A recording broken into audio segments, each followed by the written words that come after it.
Russia and Georgia continue their war of words today, with each side trading accusations. The U.S. also weighed into the conflict, with Defense Secretary Gates calling into question the U.S.-Russia security relationship, both bilaterally and with NATO. But Matthew Rothschild, editor of The Progressive, believes that Russia, Georgia, and the United States are acting hypocritically.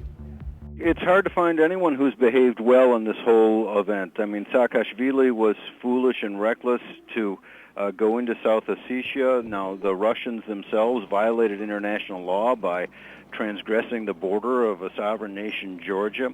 The United States isn't blameless here either, because it has been eagerly supporting and training Georgians and funding them right on the border of Russia, and if Russia was doing the same to Mexico, we wouldn't be very happy about it. So on that level, there's no a good guy here, and then it's just kind of like hypocrisy squared or hypocrisy cubed here. If you examine the arguments on every side, everyone is being hypocritical, especially the Russians and the United States, because, of course, the Russians didn't want Chechnya to be autonomous locally, much less to secede, and so Russia attacked them, and now Russia is claiming that South Ossetia should be able to have local autonomy or to secede or to ally with Russia, and so that's a double standard. And then on the United States side on this question, the United States supported the efforts of Kosovo to secede, but now, or to be locally autonomous, but now it doesn't grant the same right to South Ossetia, so that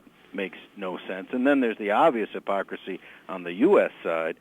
George Bush the other day says it's unacceptable in the 21st century for one country to invade another sovereign country. Well, Bush invaded Iraq in the 21st century too. What makes that less unacceptable? And that was even more unprovoked than Russia's attack on Georgia. So there are no good guys here. There are a lot of hypocrites here. The Russians have played a strong hand here and have gained a little bit more power than they had beforehand by saying, look, we're still here. We're still a superpower. We may be a wounded superpower, but we're certainly stronger than these new republics on our border here. And if they start tweaking our noses, we are going to, bloody them.